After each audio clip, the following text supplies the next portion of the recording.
Yo, what is up guys? This week in Fortnite Reload, Epic has just reset everyone's ranked progress, meaning that we're all back on that grind to get to the Unreal rank. Now in this video I'm going to talk you through all the tips and strategies that you need to know updated for the new Reload meta and loot pool to help you rank up faster and reach Unreal in Reload.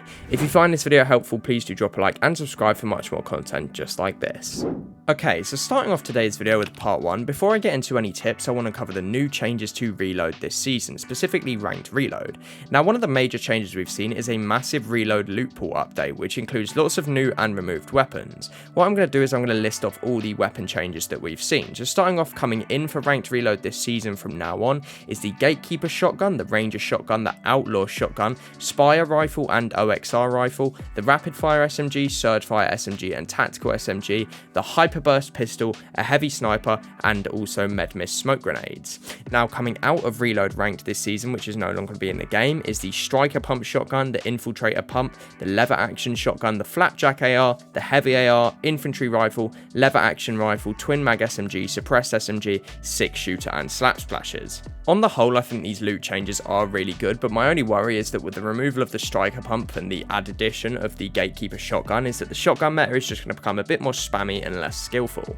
Anyway, one of the second major changes to ranked Reload this season is the addition of Siphon. Now this has just been enabled in ranked as well, and it's going to be 5 HP every 0.5 seconds for 5 seconds. Now what this is effectively 50 HP, and a simpler way of saying it is you're going to get 10 health per second for 5 seconds. So something to note that when you're keying and you get a kill, you are now going to get Siphon in Reload. Now I want to cover which mode is best to play in ranked Reload this season. Now this is something I've covered before in rank up videos, so I'm going to keep it short. But in short, what you need to do is pick the mode whichever you perform best in on a regular basis. Now kills are crucial to ranking up, especially if you can eliminate players ranks that are higher than you. Now to do this you do need to play with teammates that are higher ranked than you, but if you can get kills on champion players, for example while you're in platinum, you will rank up a lot faster because those kills are worth a lot more.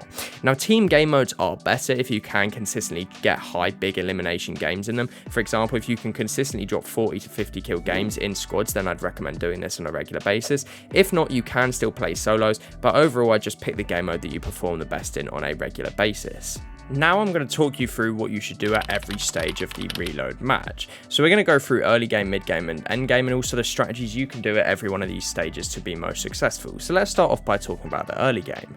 Now there are 3 main ways in my opinion that you can play the early game. The first of these is just super aggressive.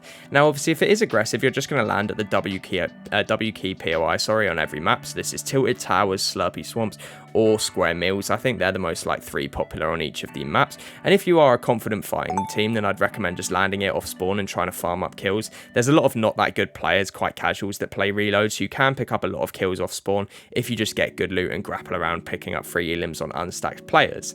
Now you also can play off spawn defensively.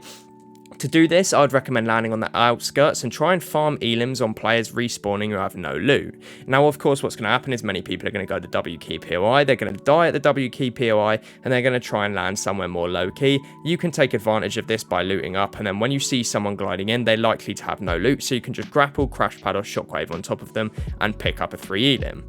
Now, the third strategy I want to talk about is a little more niche and is going to be new into my videos, and this is what's called the anchor strategy. Now, let's say you're playing duos or squads, for example. What you want to do is take half of your team and stick the best fighters in the main POI to pick up a limb. So if this is duo, you'd stick the more aggressive and better fighter of you into the main POI. For example, they'd land Slurpy Swamp and try and pick up as many kills as possible. Now the worst fighter on your team would land on the outskirts of the map, and their job is just to stay alive. Now the W key's job is obviously to pick up kills. The anchor or the outskirts player, the worst fighter player, his job is to stay alive. So what happens then is that way if the W keyer dies while they're trying to pick up elims, they will just respawn to the location on the edge of the map where the anchor is located. So it works really, really smart. And what you can do is you can pick up kills whilst also making sure you stay alive and it's really safe. So it's a really smart strategy off the spawn. So now let's move on to talking about what you should do on the mid-game section. Now there are of course 2 ways you can play this, these being defensive and aggressive. Now if you are a defensive playstyle, what I would recommend you doing is still sticking to the outskirts of the POI, but not the entire map. Now the reason for this is because people continue to get W keying in Slurpy Swamp, because Reload reload doesn't turn off till like the final like 5-10 minutes of the game. So what you can do is start to push in a bit from the outskirts towards the busier POIs like Slurpee, Square Mills, or Tilted Towers, or obviously the relevant POI depending on where the zone is pulled. And what will happen is that players keying in these busy POIs will die and then look to land near the busy POI at like a little shack or something to reloot before keying again.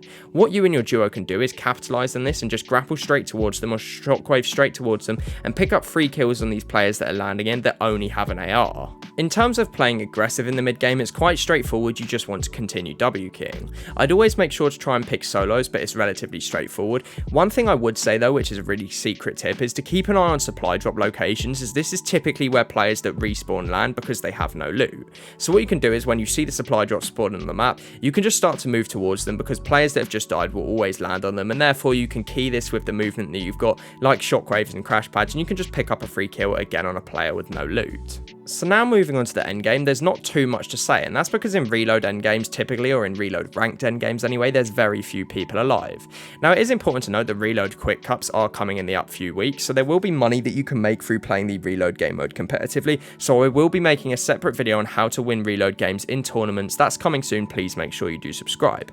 But in terms of Reload Ranked end games, kills at the end are worth much more, as Epic views the players that are still alive at the end of the game as better players, so therefore you gain more percent by eliminating these players at the end of the game. So my advice would be try and get more active in the end game and pick up as many kills as you can, even if you are typically a defensive player, because it will benefit your rank percent more and help you shoot up the ranks. Now if you feel like you have good game sense but not quite the fighting skill, click this video on screen to learn how you can be a top fighter this season. Peace out from me, subscribe for more.